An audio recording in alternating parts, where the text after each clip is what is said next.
أشهد أن لا إله إلا الله وحده لا شريك له وأشهد أن محمدا عبده ورسوله أما بعد فأعوذ بالله من الشيطان الرجيم بسم الله الرحمن الرحيم الحمد لله رب العالمين الرحمن الرحيم مالك يوم الدين إياك نعبد وإياك نستعين اهدنا الصراط المستقيم صراط الذين أنعمت عليهم غير المغضوب عليهم ولا الضالين. ہم اس بات پر یقین اور ایمان رکھتے ہیں کہ دنیا میں اگر کوئی کامل انسان پیدا ہوا ہے تو وہ حضرت محمد مصطفیٰ صلی اللہ علیہ وسلم ہے. نہ آپ سے پہلے کوئی آپ جیسا کامل انسان پیدا ہوا، نہ ہم بعد میں پیدا ہو سکتا ہے. اللہ تعالیٰ کے حقوق کی ادائیگی اور بندوں کے حقوق کی ادائیگی اور تمام اخلاق اور تمام انسانی صفات کے اعلیٰ ترین معیار حضرت صلی اللہ علیہ وسلم کی ذات میں جمع ہے. کوئی خلق لے لیں، آپ میں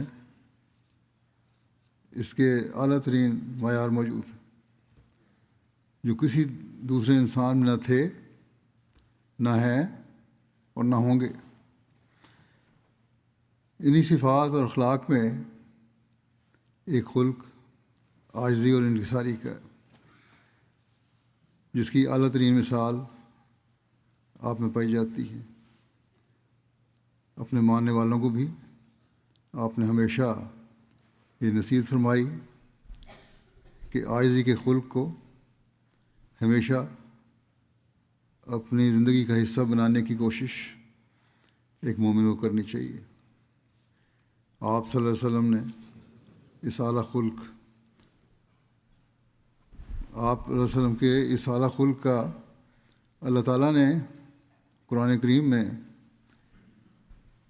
ان الفاظ میں اعلان کرنے کا کہا کہ کل انما انا بشر مثلکم، تو انہیں کہہ دے کہ میں صرف تمہاری طرح کا ایک بشر ہوں. باوجود اس کے کہ اللہ تعالیٰ نے آپ کو آخری اور کامل شریعت لانے والے نبی کا مقام عطا فرمایا، لیکن پھر بھی یہی آپ سے اعلان کروایا کہ کہہ دو کہ میں بشر ہوں اور ایک عاجز انسان ہوں. بہرحال اس حوالے سے آج میں کچھ احادیث اور حضرت مسیح علیہ السلام کے اقتباسات پیش کروں گا جس سے آپ کے مختلف مواقع پر اس خلق کا اظہار ہوتا ہے. حضرت مسیح علیہ السلام فرماتے ہیں، ہمارے نبی کریم صلی اللہ علیہ وسلم سے بڑھ کر دنیا میں کسی کامل انسان کا نمونہ موجود نہیں اور نہ آئندہ قیامت تک ہو سکتا ہے. پھر دیکھو کہ اقتداری معجزات کے ملنے پر بھی حضور صلی اللہ علیہ وسلم کے شامل حال ہمیشہ عبودیت ہی رہی. عاجز انسان بن کے رہے، عاجز بندے بن کے رہے اور بار بار انما انا بشر مثلکم ہی فرماتے رہے، یہاں تک کہ کلمہ توحید میں اپنی عبودیت کے اقرار کا جزو لازم قرار دیا، جس کے بدوں مسلمان ہی نہیں ہو سکتا. سوچو اور پھر سوچو.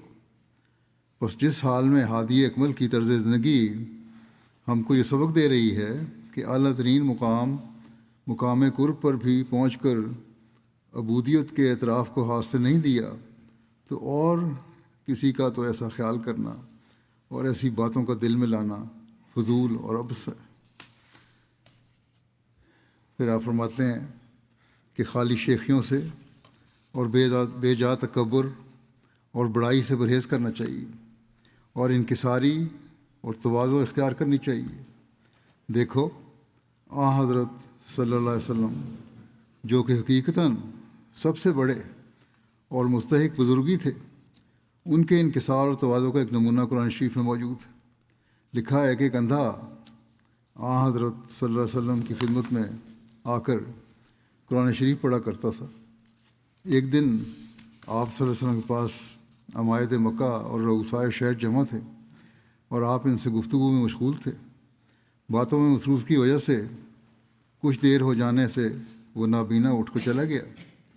یہ ایک معمولی بات ہے، اللہ تعالیٰ نے اس کے متعلق صورت نازل فرما دی۔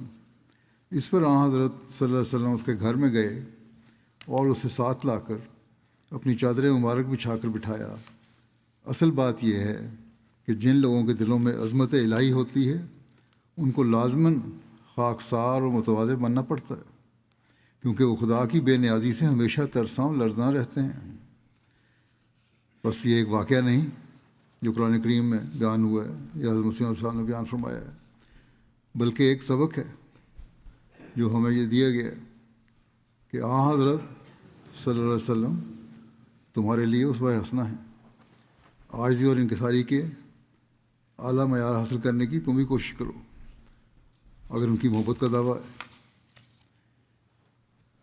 حضرت صلی اللہ علیہ وسلم ایک مومن کو عاجزی کی حقیقت اور اس پر عمل کرنے کی طرف توجہ دلاتے ہوئے ایک موقع پر فرماتے ہیں، جس کی حضرت ابن عباس نے روایت کی ہے کہ رسول اللہ صلی اللہ علیہ وسلم نے فرمایا کہ ہر انسان کے لیے سر کے ساتھ 2 زنجیریں بندھی ہوئی ہیں، ایک زنجیر آسمان کی طرف ہے اور ایک زنجیر زمین کی طرف۔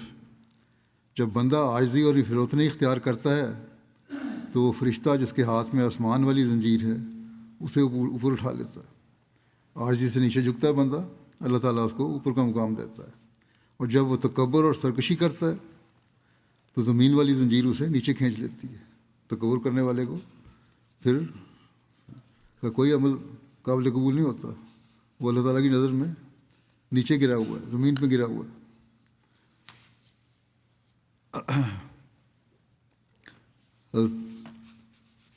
ابن عباس سے ایک مروی ہے روایت کہ جب بندہ عاجزی اختیار کرتا ہے تو اللہ تعالیٰ اسے 7ویں آسمان تک بلند کر دیتا ہے۔ بس اگر ہم خواہش کرتے ہیں اللہ تعالیٰ کا قرب حاصل کریں تو عاجزی اس کے لیے بہت اہم چیز ہے۔ حضرت ابو ہریرہ سے روایت ہے کہ رسول اللہ صلی اللہ علیہ وسلم نے فرمایا، صدقہ مال میں سے کچھ کم نہیں کرتا، اور اللہ کسی شخص کو عفو کی وجہ سے نہیں بڑھاتا مگر عزت میں، یعنی عفو کی وجہ سے عزت بڑھتی ہے، اور کوئی اللہ کے لیے تواضع اختیار نہیں کرتا مگر اللہ اسے بلندی عطا کرتا ہے۔ بس یہ اصولی باتیں بیان کی ایک مومن کے لیے کہ صدقہ اور مالی قربانی سے مال کم نہیں ہوتا بلکہ بڑھتا ہے۔ اس لیے وہم دل سے نکال دو کہ مالی قربانی سے تمہارے مال میں کمی ہوگی۔ معاف اور درگزر کرنے سے عزت میں کمی نہیں ہوتی بلکہ عزت بڑھتی ہے۔ یہ ہے کہ حقیقت لوگ پہچان لیں تو بہت سارے مسائل حل ہو جائیں گے دنیا کے معاشرتی جھگڑوں کے، معاشرے میں جو جھگڑے ہیں۔ پھر فرمایا، اور عاجزی اختیار کرنے سے اللہ تعالیٰ بلندی عطا کرتا ہے۔ جتنے عاجز بنو گے اللہ تعالیٰ اتنا ہی تمہیں بلند مقام دے گا۔ حضرت صلی اللہ علیہ وسلم کے اپنے لیے عاجزی کے کیا معیار تھے؟ حضرت انس بن مالک سے مروی ہے کہ ایک مرتبہ ایک شخص نے نبی صلی اللہ علیہ وسلم کو خط ہو کر کہا کہ اے محمد صلی اللہ علیہ وسلم، اے ہمارے سردار ابن سردار، اے ہمارے خیر ابن خیر۔ اس پر نبی صلی اللہ علیہ وسلم نے فرمایا، لوگو تقوی کو اپنا اوپر لازم کر لو، شیطان تمہیں بہکا نہ دے۔ میں محمد بن عبداللہ ہوں، اللہ کا بندہ اور اس کا پیغمبر ہوں۔ اللہ کی قسم میں یہ پسند نہیں کرتا کہ تم مجھے میرے مرتبے سے جو اللہ نے مجھے دیا ہے بڑھا چڑھا کر بیان کرو۔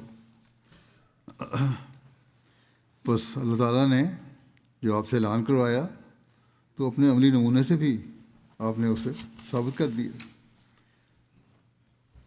پھر آپ کی اپنی عاجزی کی انتہا کی ایک اور مثال حدیث میں ملتی ہے۔ حضرت ابو ہریرہ نے کہا میں نے رسول اللہ صلی اللہ علیہ وسلم سے سنا، آپ فرماتے تھے کسی کو اس کا عمل جنت میں ہرگز داخل نہیں کرے گا۔ صحابہ نے کہا یا رسول اللہ آپ کو بھی؟ آپ نے فرمایا نہیں، مجھے بھی نہیں، سوائے اس کے کہ اللہ مجھے اپنے فضل اور رحمت میں ڈھانپ لے۔ اس لیے جو عمل کرو نہایت سنوار کر کرو اور اسے قرب الہی کے لیے بجا لاؤ، اور تم میں سے کوئی موت کی آرزو ہرگز نہ کرے۔ اگر وہ نیک ہوا تو ہو سکتا ہے کہ وہ نیکی میں اور ترقی کرے، اور اگر بد ہوا تو ہو سکتا ہے کہ وہ توبہ کر کے اللہ تعالیٰ کی ناراضگی کو دور کرے۔ پھر ایک روایت میں آتا ہے، حضرت ابو سعید خدری نے بیان کیا کہ مساکین سے محبت کیا کرو، کیونکہ میں نے رسول اللہ صلی اللہ علیہ وسلم کو اپنی دعا میں کہتے ہوئے سنا ہے کہ اللہم احینی مسکینا و امتنی مسکینا و عاشرنی فی زمرۃ المساکین، کہ اے میرے اللہ مجھے مسکین کے طور پر زندہ رکھ، اور مسکین کے طور پر موت دینا، اور مسکینوں کے گروہ میں مجھے اٹھانا۔ حضرت عبداللہ بن ابی اوفا بیان کرتے تھے کہ رسول اللہ صلی اللہ علیہ وسلم کثرت سے ذکر کیا کرتے تھے اور بیکار کام نہیں کرتے تھے، یعنی ذکر الہی بہت کرتے تھے، نماز لمبی کرتے اور خطبہ مختصر دیتے، اور آپ صلی اللہ علیہ وسلم برا نہیں مناتے تھے کہ آپ بیوہ اور مسکین کے ساتھ چلیں اور ان کی ضرورت پوری کریں۔ یہ عاجزی کی یہ بھی حال تھی، صرف عبادت کا معیار تو تھے لیکن عاجزی کا بھی یہ حال تھا کہ کسی بھی مسکین اور بیوہ کی جو بات سننے کے لیے پورے صبر اور تحمل سے اس کو وقت دیا کرتے تھے۔ حضرت انس بن مالک نے بیان کیا کہ اہل مدینہ کی لونڈیوں میں سے ایک لونڈی بھی اپنی حاجات کے لیے رسول اللہ صلی اللہ علیہ وسلم کو ہاتھ پکڑ کر آپ کو جہاں چاہتی لے جاتی۔ حضرت انس سے روایت ہے کہ ایک عورت نے جس کی عقل میں کچھ فرق تھا عرض کیا یا رسول اللہ مجھے آپ سے کام ہے۔ آپ نے فرمایا اے ام فلاں دیکھ جس گلی میں بھی تو چاہتی ہے لے چل، یہاں تک کہ میں تیرا کام پورا کر دوں۔ پھر آپ اس کے ساتھ ایک راستے پر تشریف لے گئے، یہاں تک کہ اس نے اپنا کام کا عرض کیا اور وہ کروا لیا، جو مطالبہ تھا پورا ہو گیا۔ بہرحال روایت میں اس عورت کے بارے میں یہ بھی آتا ہے کہ ان کا نام ام ظفر بیان ہوا ہے، جو حضرت خدیجہ کی خادمہ تھیں، اور ذرا عقل میں ذرا تھوڑی سی یہ اتنا زیادہ عقل مند نہیں تھیں، تھوڑا سا نقص بھی ہوگا، بعض دفعہ ہوتے ہیں وہ صحیح سمجھ نہیں سکتے بات کو، فہم اچھی طرح نہیں ہوتا، یہ نہیں کہ خدا نخواستہ دماغی طور پر مفلوج تھیں، لیکن بہرحال اتنی عقل والی بھی نہیں تھیں، لیکن اس کا بھی آن صلی اللہ علیہ وسلم نے جذبات کا خیال رکھا۔ ایک روایت میں آتا ہے، عدی بن حاتم بیان کرتے ہیں کہ میں رسول اللہ صلی اللہ علیہ وسلم کی طرف روانہ ہوا، یہاں تک کہ مدینہ پہنچا اور مسجد میں داخل ہو کر رسول اللہ صلی اللہ علیہ وسلم کی خدمت میں حاضر ہوا اور سلام کیا۔ رسول اللہ صلی اللہ علیہ وسلم نے فرمایا کون ہو؟ میں نے عرض کیا میں عدی بن حاتم ہوں۔ رسول اللہ صلی اللہ علیہ وسلم کھڑے ہو گئے اور مجھے اپنے گھر کی طرف لے جانے لگے۔ راستے میں ایک ضعیف عورت آ گئی اور اس نے بڑی دیر تک آپ سے کچھ اپنی حاجت عرض کی۔ حضرت صلی اللہ علیہ وسلم کی خاطر کھڑے رہے۔ کہتے ہیں میں نے اپنے دل میں کہا یہ شخص بادشاہ نہیں ہو سکتا، بادشاہ تو اس طرح غریبوں کے لیے کھڑے نہیں ہوتے، بادشاہوں میں ایسے اخلاق نہیں ہوتے۔ پھر حضرت صلی اللہ علیہ وسلم مجھے لے کر اپنے مکان کی طرف میں داخل ہوئے اور ایک موٹا گدا اٹھا کر میری طرف ڈال دیا اور فرمایا اس پر بیٹھو۔ کوشچن تھا ایک بڑا گھر میں، اس مہمان کو دے دیا۔ میں نے عرض کیا کہ آپ تشریف رکھیں اس پہ۔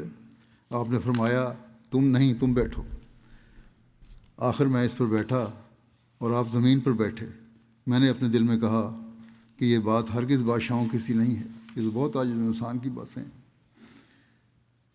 بچوں سے بھی پیار اور عاجزی کا اظہار کرتے تھے، انہیں اسلام میں پہل کرتے تھے۔ حضرت انس بیان کرتے ہیں کہ رسول اللہ صلی اللہ علیہ وسلم انصار کے پاس جاتے تو ان کے بچوں کو سلام کرتے اور ان کے سروں پر ہاتھ پھیرتے اور ان کے لیے دعا کیا کرتے تھے۔ حضرت ابن مسعود نے بیان کیا کہ ایک دفعہ ایک آدمی نبی صلی اللہ علیہ وسلم کی خدمت میں حاضر ہوا اور آپ نے اس سے بات کی اور حضور کے روب کی وجہ سے اس کے کندھے کانپنے لگے۔ آپ نے اس سے فرمایا اطمینان رکھو، میں کوئی بادشاہ نہیں، میں تو ایک ایسی عورت کا بیٹا ہوں جو خشک گوشت کھایا کرتی تھی۔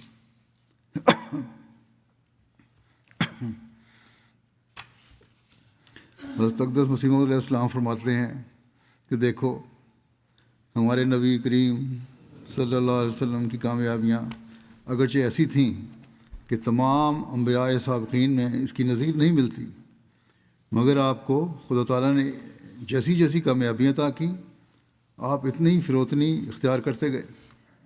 ایک دفعہ کا ذکر ہے کہ ایک شخص حضور پکڑ کر لایا گیا۔ آپ نے دیکھا تو بہت کانپتا تھا اور خوف کھاتا تھا، مگر جب وہ قریب آیا تو آپ نے نہایت نرمی اور لطف سے دریافت کیا، فرمایا کہ تم ایسے ڈرتے کیوں ہو؟ آخر میں بھی تمہاری طرح ایک انسان ہی ہوں اور ایک بڑھیا کا فرزند ہوں۔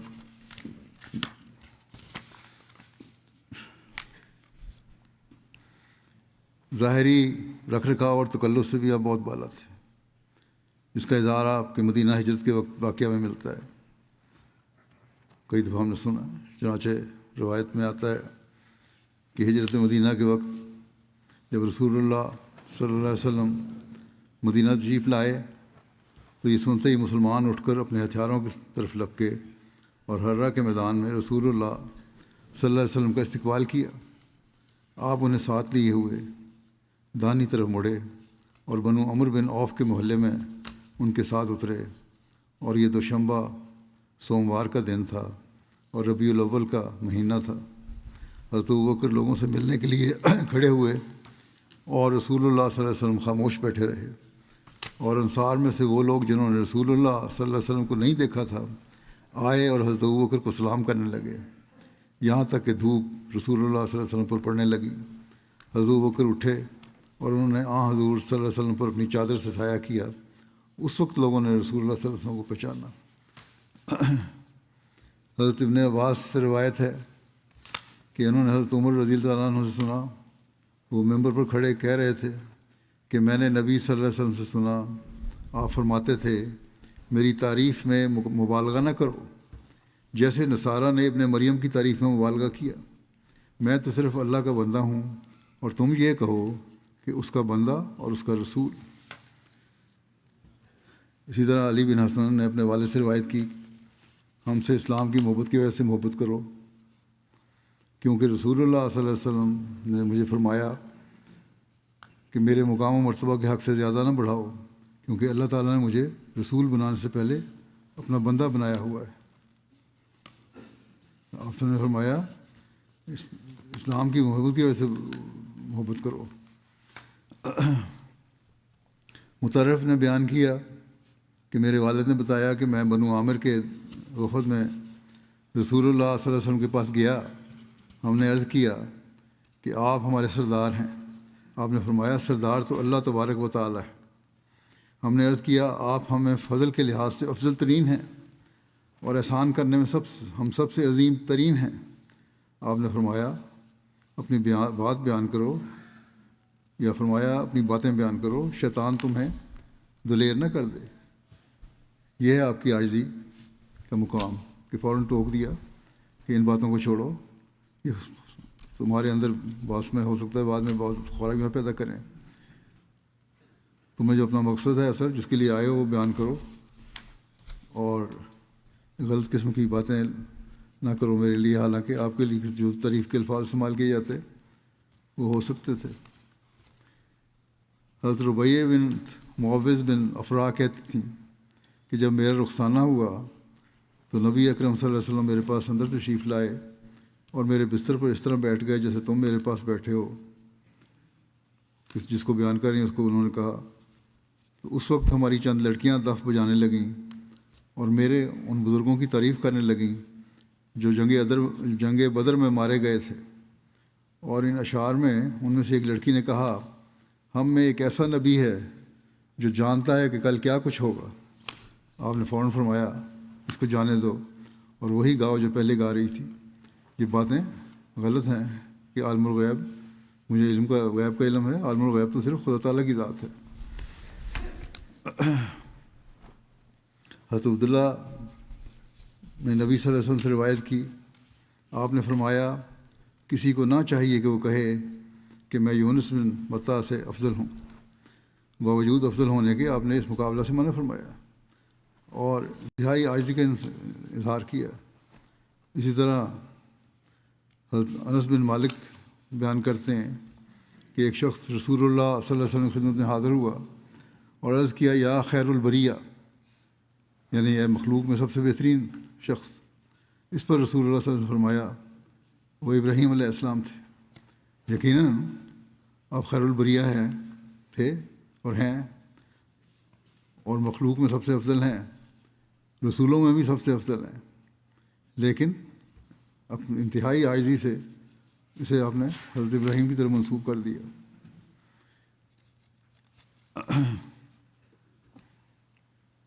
آپ کی عاجزی کی ایک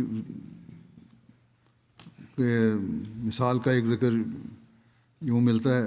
حضرت عمر بن خطاب بیان کرتے ہیں کہ ایک دفعہ ایک شخص نے نبی کریم صلی اللہ علیہ وسلم کو 3 مرتبہ آواز دی اور ہر دفعہ آپ نے کہا لبیک لبیک، یعنی میں حاضر ہوں، میں حاضر ہوں۔ جب قریباً سارا عرب فتح ہو گیا تو اس فاتح عرب نے 1 لاکھ سے زائد صحابہ کے ساتھ حج فرمایا، اور اس وقت آپ صلی اللہ علیہ وسلم کی تواضع کا یہ عالم تھا کہ حضرت انس بن مالک بیان کرتے ہیں کہ نبی صلی اللہ علیہ وسلم نے حج کیا ایک عام کجاوے والی سواری پر، اور چادر پر جو چادر 4 درہم کے برابر تھی، اور اس کے بھی برابر نہ تھی، بلکہ اس کے بھی برابر نہیں تھی، یعنی بہت عام سی چادر تھی۔ اور آپ صلی اللہ علیہ وسلم نے کہا اللہم حجۃ لا ریا فیہا ولا سمعہ، اے اللہ حج ایسا ہے، ایسا حج کہ اس میں نہ کوئی ریا ہے یعنی دکھاوا ہے، نہ شہرت کی طلب ہے۔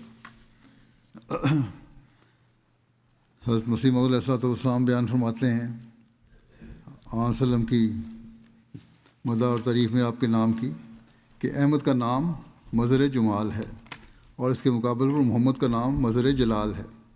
2 نام ہیں آن وسلم کے۔ وجہ یہ ہے کہ اس میں محمد میں سر محبوبیت ہے، یعنی جو محمد کا نام ہے اس میں محبوب ہونے کی کا راز مخفی ہے، یعنی اللہ تعالیٰ کے محبوب ہیں آپ، کیونکہ جامع محمد ہے اور کمال درجہ کی خوبصورتی اور جامع المحمد ہونا جلال اور کبریائی کو چاہتا ہے۔ سب تعریفوں کا مجموعہ ہیں آپ، اور سب تعریفوں کا مجموعہ اسی وقت ہوتا ہے جب اللہ تعالیٰ کا جلال بھی آپ پر ظاہر ہو اور آپ اس کا اظہار بھی کریں، اور اللہ تعالیٰ نے جس طرح آپ کو بلند مقام دیا وہ بلند مقام بھی آپ کا اظہار ہو۔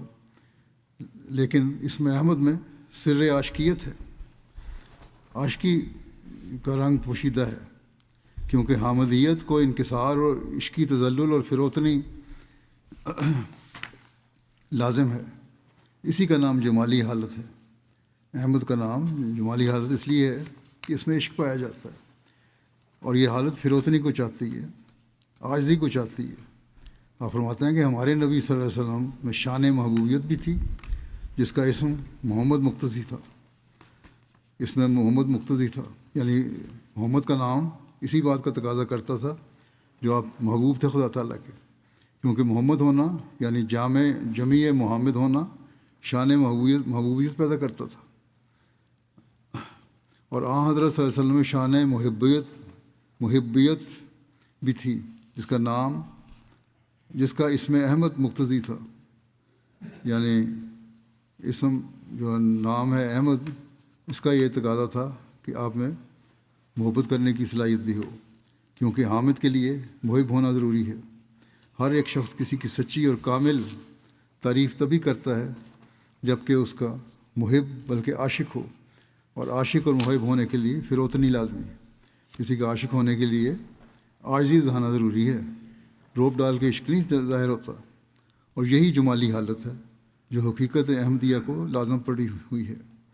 محبوبیت جو اس میں محمد میں مخفی تھی، صحابہ کے ذریعے سے ظہور میں آئی، اور جو لوگ حد تک کرنے والے اور گردن کش تھے، محبوب الہی ہونے کے جلال نے ان کی سرکوبی کی۔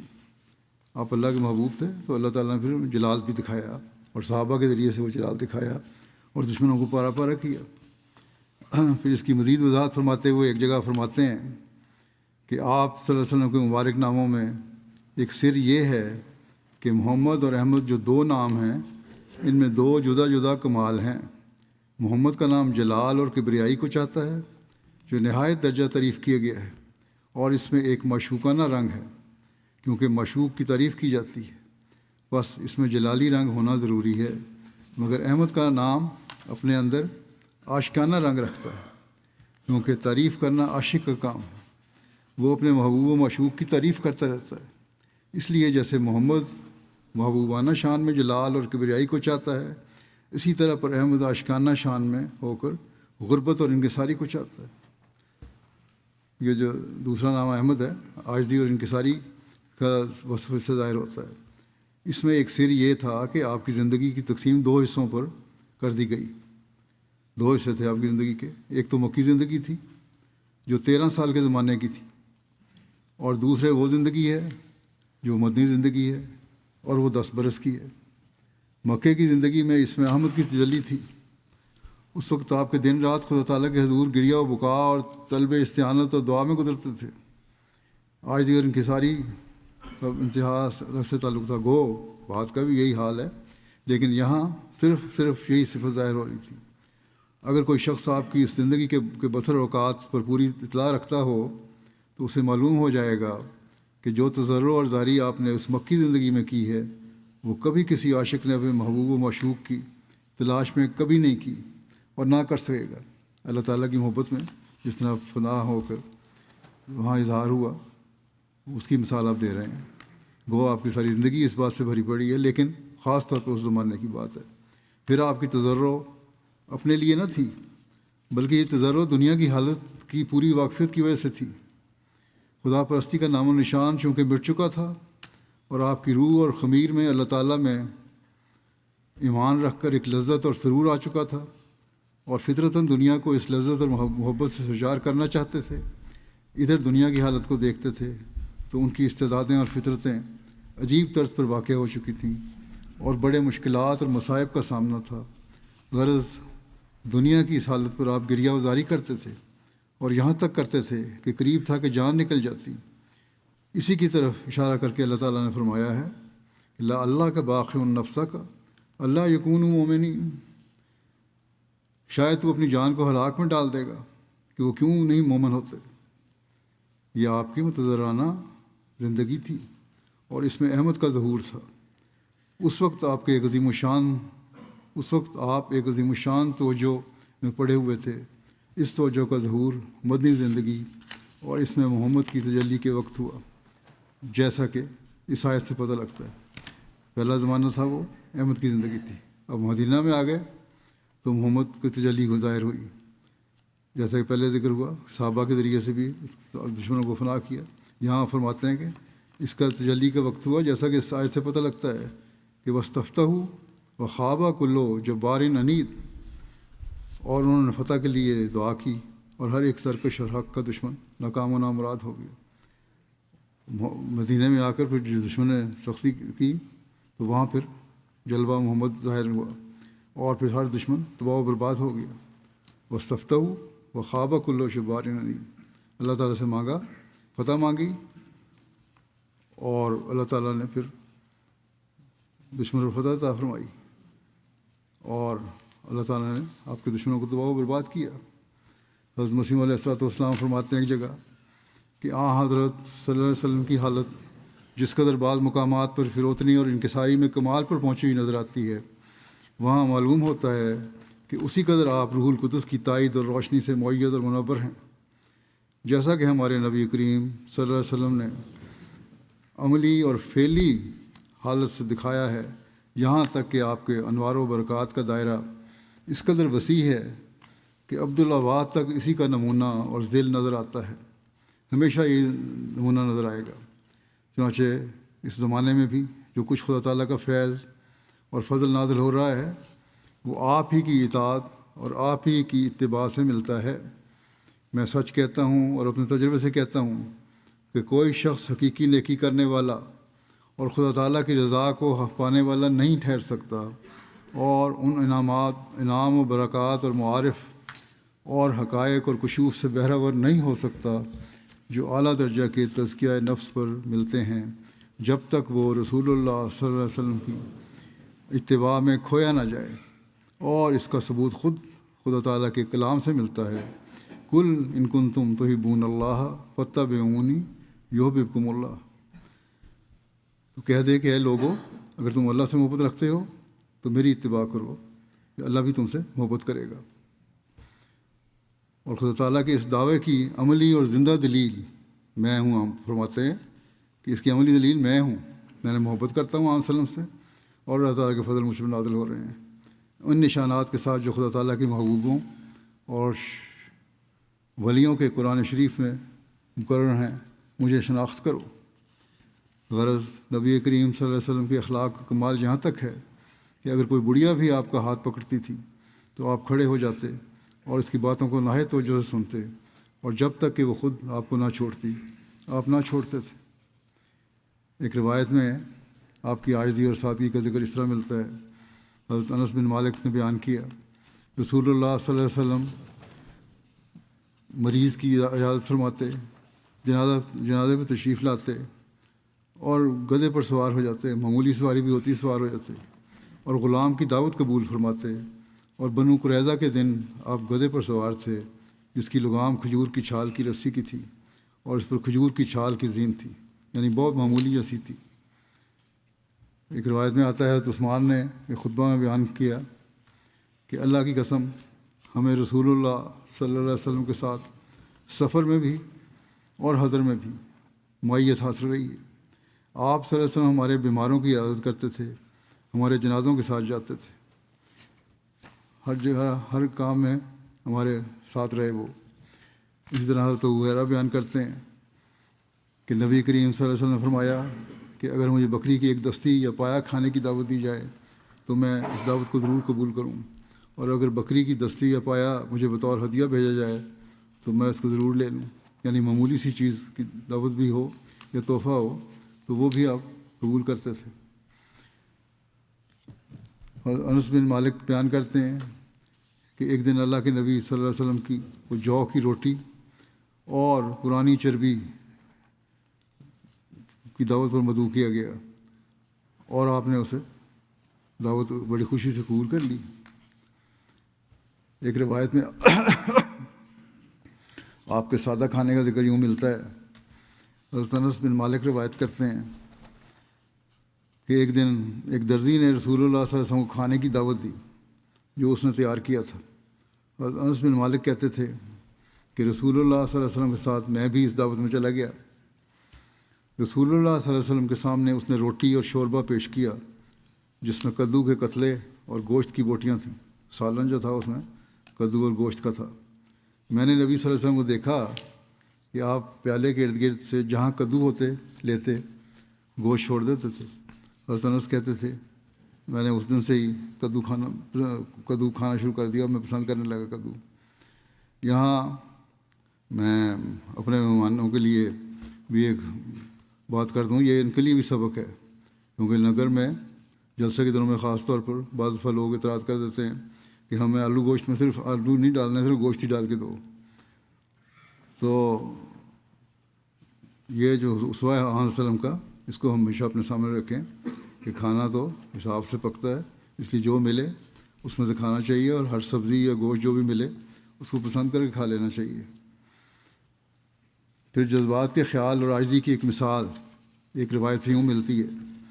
حضرت جابر بن عبداللہ سے روایت ہے کہ رسول اللہ صلی اللہ علیہ وسلم نے ایک کوڑی کا ہاتھ پکڑا اور اسے اپنے ساتھ پیالے میں شامل کیا، پھر فرمایا اللہ کا نام لے کر کھاؤ، اللہ پر بھروسہ رکھتے ہوئے اور اس پر توکل کرتے ہوئے کھاؤ۔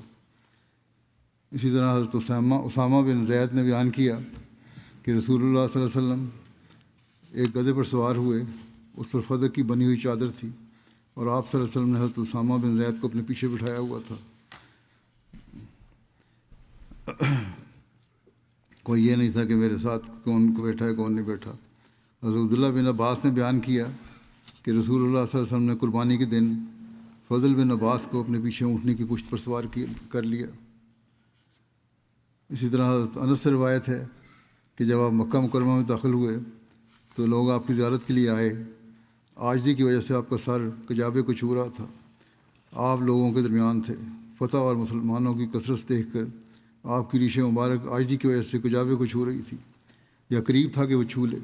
آپ نے فرمایا اللہم ان العیش عیش الآخرہ، کہ اے اللہ یقین اصل زندگی تو آخرت کی زندگی ہے۔ عدل و انصاف اور انکسار اور توازو کا ایک پہلو یہ بھی تھا کہ آپ نے اپنے پیچھے اپنے آزاد کردہ غلام زید بن حارثہ کے بیٹے اسامہ کو سوار فرمایا ہوا تھا، حالانکہ قریش کے رؤساء اور بنو ہاشم کے بیٹے ہی موجود تھے۔ حضرت مسیح علیہ السلام فرماتے ہیں یہ الف جو خدا تعالیٰ کے خاص بندوں کو دیا جاتا ہے وہ انکسار کے رنگ میں ہوتا ہے، اور شیطان کا الف استکبار سے ملا ہوتا ہے، یعنی تکبر ہوتا ہے اس میں۔ دیکھو ہمارے نبی کریم صلی اللہ علیہ وسلم نے جب مکہ کو فتح کیا تو آپ نے اسی طرح اپنا سر جھکایا اور سجدہ کیا جس طرح پر ان مصائب اور مشکلات کے دنوں میں سر جھکاتے اور سجدے کرتے تھے۔ جب اسی مکہ میں آپ کی ہر طرح سے مخالفت کی جاتی تھی اور دکھ دیا جاتا تھا، جب آپ نے دیکھا کہ میں کس حالت میں یہاں سے گیا تھا اور کس حالت میں اب آیا ہوں، تو آپ کا دل خدا کے شکر سے بھر گیا اور آپ نے سجدہ کیا۔ ایک روایت میں آتا ہے، حضرت عبداللہ بن مسعود سے مروی ہے کہ غزوہ بدر کے دن ہم میں سے ہر تین آدمیوں کے لیے ایک اونٹ مقرر تھا۔ حضرت ابو لبابہ اور حضرت علی نبی صلی اللہ علیہ وسلم کے ساتھی تھے۔ جب نبی صلی اللہ علیہ وسلم کی باری پیدل چلنے کی آئی تو یہ دونوں حضرات کہنے لگے کہ ہم آپ صلی اللہ علیہ وسلم کی جگہ پیدل چلتے ہیں، آپ سوار رہیں۔ نبی صلی اللہ علیہ وسلم نے فرمایا تم دونوں پیدل چلنے میں مجھ سے زیادہ طاقتور نہیں ہو، اور نہ ہی میں تم دونوں سے اجر کے معاملے میں مستغنی ہوں۔ ایک روایت میں ہے حضرت صلی اللہ علیہ وسلم نے اپنے ساتھیوں کے ساتھ ایک سفر میں تھے۔ آپ نے ایک بکری بطور کھانے کے تیار کرنے کا حکم دیا۔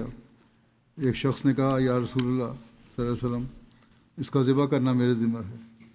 دوسرے نے کہا یا رسول اللہ اس کی کھال اتارنا میرے ذمہ ہے۔ ایک اور نے کہا یا رسول اللہ اس کا پکانا میرے ذمہ ہے۔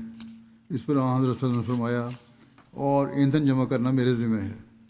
صحابہ نے عرض کیا یا رسول اللہ ہم آپ کے لیے کافی ہیں۔ آپ صلی اللہ علیہ وسلم نے فرمایا میں چاہتا ہوں کہ تم کافی ہو، لیکن میں نہیں چاہتا، میں جانتا ہوں کہ تم کافی ہو، لیکن میں نہیں چاہتا کہ تم میں ممتاز رہوں، کیونکہ اللہ تعالیٰ اپنے بندے کو ناپسند کرتا ہے وہ اپنے ساتھیوں میں نمایاں نظر آئے۔ پھر آپ صلی اللہ علیہ وسلم نے اٹھے اور ایندھن جمع کرنے لگے۔ کوئی ایسا موقع نہیں آتا تھا جہاں آپ نے اپنی عاجزی کا نمایاں اظہار نہ فرمایا ہو۔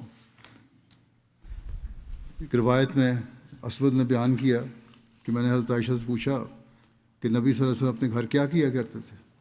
انہوں نے فرمایا کہ آپ اپنے گھر والوں کے کام کاج میں رہتے تھے، یعنی ان کے کاموں میں مدد دیا کرتے تھے۔ جب نماز کا وقت ہوتا تو آپ نماز کے لیے تشریف لے جاتے۔ بس یہ ان مردوں کے لیے بھی سبق ہے جو گھر کے کام کاج سے بالکل انکاری ہو جاتے ہیں اور بیویوں کو بھی شکایت ہوتی ہے اور شکایت کا موقع ملتا ہے۔ ہشام بن عروہ اسی طرح اپنے والد سے روایت کرتے ہیں، کہتے ہیں کہ ایک آدمی نے حضرت عائشہ سے پوچھا کیا رسول اللہ صلی اللہ علیہ وسلم اپنے گھر میں کوئی کام کیا کرتے تھے؟ انہوں نے فرمایا ہاں، رسول اللہ صلی اللہ علیہ وسلم اپنے جوتے کی مرمت کر لیتے تھے، اپنا کپڑا سی لیتے تھے اور اپنے گھر میں اسی طرح کام کرتے تھے جیسے تم میں سے کوئی اپنے گھر میں کام کرتا ہے۔ اس سے یہ بھی واضح ہو گیا کہ صحابہ بھی اپنے گھر کے کاموں میں اپنے بیویوں کا ہاتھ بٹایا کرتے تھے آپ کے اسوے کو دیکھ کے، لیکن یہ بھی واضح ہو کہ گھر کے کام کی اصل ذمہ داری بیویوں کی ہے، اور یہ بات سن کے یہ نہ سمجھیں کہ وہ اپنے فرض سے فارغ ہو گئی، لیکن مردوں کی ذمہ داری ہے کہ ان کا ہاتھ بٹائیں۔ اسی طرح ایک اور روایت میں آتا ہے، قاسم سے روایت ہے، حضرت عائشہ سے پوچھا گیا کہ رسول اللہ صلی اللہ علیہ وسلم اپنے گھر میں کیا کام کرتے تھے؟ تو انہوں نے بیان کیا آپ صلی اللہ علیہ وسلم انسانوں میں سے ایک انسان تھے، اپنے کپڑے خود جھاڑتے تھے، اپنی بکری خود دھوتے تھے اور اپنا کام خود سر انجام دیتے تھے۔ ایک روایت ہے حضرت ابو درداء ابو بردہ سے، جو پہلے بھی اس کی ملتی جلتی روایتیں بیان ہوئی ہیں، اس میں اس کے علاوہ یہ ذکر ملتا ہے کہ آپ اون کا لباس پہنتے تھے، مویشیوں کو باندھ لیتے تھے، اور مہمان کی خبرگیری کے لیے خود تشریف لے جاتے تھے، مہمان نوازی خود کرتے تھے، اور ہر قسم کا لباس چاہے موٹا کھردرا بھی ہو آپ پہن لیا کرتے تھے، کوئی قسم کا وہ نہیں تھا، سادہ لباس تھا آپ کا۔ حضرت عامر بن ربیعہ سے مروی ہے کہ ایک شخص نے کہا کہ میں نبی صلی اللہ علیہ وسلم کے ساتھ مسجد کی طرف نکلا، اس دوران آپ کے جوتے کا تسمہ ٹوٹ گیا، تو میں آپ کا جوتا لے کر اسے ٹھیک کرنے لگا۔ آپ نے میرے ہاتھ سے وہ جوتا واپس لے لیا اور فرمایا یہ ترجیحی سلوک ہے، اور مجھے ترجیحی سلوک پسند نہیں۔ حسنہ بن خالد اور سوا بن خالد رضی اللہ عنہما سے روایت ہے کہ دونوں رسول اللہ صلی اللہ علیہ وسلم کی خدمت میں آئے جبکہ آپ صلی اللہ علیہ وسلم کسی دیوار یا اپنے کسی مکان کی مرمت میں مصروف تھے، ہاتھ سے اپنے گھر کا کام کر رہے تھے۔ اسی طرح صحیح بخاری میں تفصیل ہے مسجد نبی کی تعمیر کی، کہ جب آپ کی اونٹنی وہاں جا کے ٹھہر گئی جہاں 2 لڑکوں کی زمین تھی، آپ نے فرمایا یہ جگہ ہمارے لیے مناسب ہے، اور پھر آپ نے ان لڑکوں کو باوجود ان کے انکار کرنے کے ان کو اس کی زمین کی قیمت بھی ادا کی، اور پھر مسجد جب بنانے کا معاملہ شروع ہوا تو لوگوں کے ساتھ آپ مل گئے اور انٹرڈ ہونے لگے، جو کام تھا مسجد کی تعمیر کا اس میں بھی آپ نے حصہ لیا۔ اسی طرح حضرت براء بن عازب رضی اللہ عنہ سے روایت ہے کہ انہوں نے کہا میں نے رسول اللہ صلی اللہ علیہ وسلم کو خندق کے روز دیکھا، آپ مٹی ڈھو رہے تھے، حالت یہ تھی کہ مٹی نے آپ کے سینے کے بالوں کو چھپا رکھا تھا۔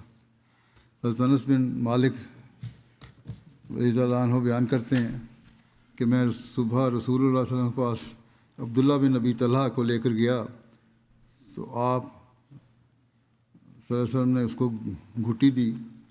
میں نے آپ کو پایا کہ آپ کے ہاتھ میں داغ دینے کا، آپ اس کو گھٹی دیں، یعنی بچہ پیدا ہوا تھا، شہد کی گھٹی دینے کے لیے لے گئے شروع میں چٹانے کے لیے۔ اس وقت آپ کام کر رہے تھے، ہاتھ میں داغ لگانا جو جسموں پر جانوروں کے داغ لگاتے ہیں تاکہ نمبر لگ جائیں، وہ آلہ تھا، اور آپ صدقے کے اونٹوں کو داغ لگا رہے تھے۔ ہر کام یہ تھا کہ جہاں موقع ملے کرنے والا وہ کر سکیں، بجائے اس کے کہ مددگاروں کو بلائیں۔ ایک روایت میں آتا ہے، حضرت امامہ بالی بیان کرتے ہیں رسول اللہ صلی اللہ علیہ وسلم ہمارے پاس تشریف لائے، آپ عصا کا سہارا لیے ہوئے تھے، ہم نے جب آپ کو دیکھا ہم کھڑے ہو گئے، اس پر آپ نے فرمایا ایسا نہ کرو جیسے اہل فارس اپنے بڑوں کے لیے کھڑے کرتے ہیں۔ ہم نے عرض کیا یا رسول اللہ آپ ہمارے لیے اللہ سے دعا کریں۔ آپ نے فرمایا اللہم اغفر لنا ورحمنا وارض عنا وتقبل منا وادخلنا الجنۃ ونجنا من النار واصلح لنا شاننا کلہ۔ اے اللہ ہمیں بخش دے، ہم پر رحم فرما اور ہم سے راضی ہو جا، اور ہم سے قبول فرما اور ہمیں جنت میں داخل فرما، اور ہمیں آگ سے بچا اور ہمارے سارے کام ٹھیک کر دے۔ راوی نے کہا تو گویا ہم نے یہ پسند کیا کہ آپ ہمیں اور زیادہ دعا دیں۔ آپ صلی اللہ علیہ وسلم نے فرمایا کیا میں نے تمہارے لیے تمام باتیں جمع نہیں کر دیں؟ یعنی بڑی جامع دعا ہے، اس کو کیا کرو۔ حضرت مسلم رضی اللہ عنہ فرماتے ہیں آپ کے انکسار کی یہ حالت تھی کہ آپ اپنے آنے پر لوگوں کو کھڑے ہونے سے منع فرمایا کرتے تھے، اور فرماتے تھے یہ تو ایرانیوں کا رواج ہے، میں بادشاہ نہیں ہوں بلکہ خدا تعالیٰ نے مجھے نبی بنایا ہے۔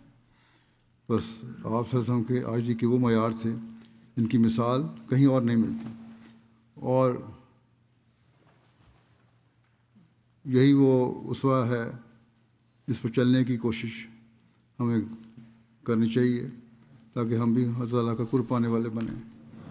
حضرت مسیح علیہ السلام فرماتے ہیں آپ کے اسوے کی روشنی میں ہمیں نصیحت کرتے ہوئے کہ میرے نزدیک پاک ہونے کا یہ عمدہ طریق ہے، اور ممکن نہیں کہ اس سے بہتر کوئی اور طریق مل سکے کہ انسان کسی قسم کا تکبر اور فخر نہ کرے، نہ علمی، نہ خاندانی، نہ مالی۔ جب خدا تعالیٰ کسی کو آنکھ عطا کرتا ہے تو وہ دیکھ لیتا ہے کہ ہر ایک روشنی جو ان ظلمتوں سے نجات دے سکتی ہے وہ آسمان سے ہی آتی ہے، اور انسان ہر وقت آسمانی روشنی کا محتاج ہے۔ آنکھ بھی دیکھ نہیں سکتی جب تک سورج کی روشنی جو آسمان سے آتی ہے نہ آئے۔ اسی طرح باطنی روشنی جو ہر ایک قسم کی ظلمت کو دور کرتی ہے اور اس کے بجائے تقویٰ اور طہارت کا نور پیدا کرتی ہے، آسمان ہی سے آتی ہے۔ میں سچ سچ کہتا ہوں کہ انسان کا تقویٰ، ایمان، عبادت، طہارت سب کچھ آسمان سے آتا ہے، اور یہ خدا تعالیٰ کے فضل پر موقوف ہے۔ وہ چاہے تو اس کو قائم کرے اور چاہے تو دور کر دے۔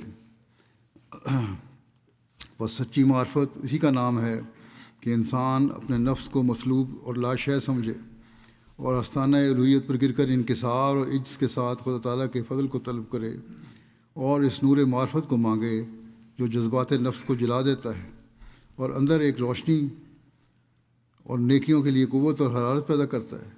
پھر اگر اس کے فضل سے اس کو حصہ مل جاوے اور کسی وقت کسی قسم کا بست اور شرح صدر حاصل ہو جاوے تو اس پر تکبر اور ناز نہ کرے، بلکہ اس کی فروتنی اور انکسار میں اور بھی ترقی ہو، کیونکہ جس قدر وہ اپنے آپ کو لاشے سمجھے گا اسی قدر کیفیات اور انوار خدا تعالیٰ سے اور کیفیات اور انوار خدا تعالیٰ سے اتریں گے جو اس کی روشنی اور قوت پہنچائیں گے، جو اس کو روشنی اور قوت پہنچائیں گے۔ اگر انسان یہ عقیدہ رکھے گا تو امید ہے اللہ تعالیٰ کے فضل سے اس کی اخلاقی حالت عمدہ ہو جائے گی۔ دنیا میں اپنے آپ کو کچھ سمجھنا بھی تکبر ہے اور یہی حالت بنا دیتا ہے۔ پھر انسان کی یہ حالت ہو جاتی ہے کہ دوسرے پر لعنت کرتا ہے اور اسے حقیقت سمجھتا ہے۔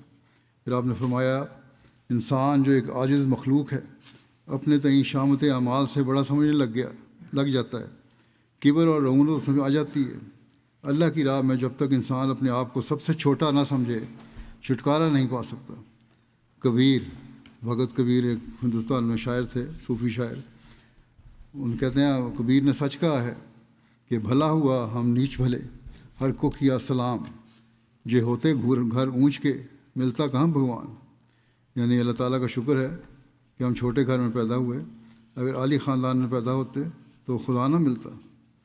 جب لوگ اپنی اعلیٰ ذات پر فخر کرتے تو کبیر اپنی ذات پہ جو کپڑے بننے والے تھے، بافندہ تھے، اس پر نظر کر کے شکر کرتا تھا۔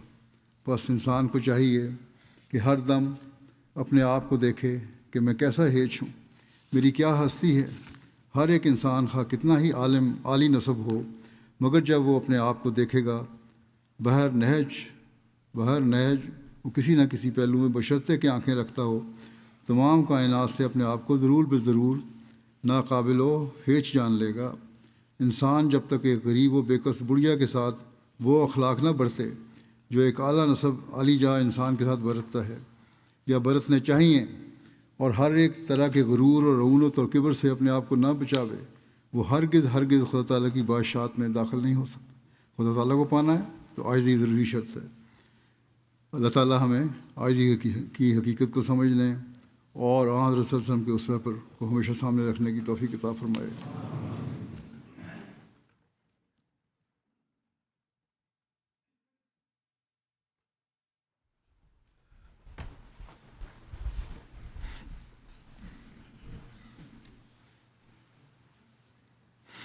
الحمد للہ نحمدہ ونستعینہ ونستغفرہ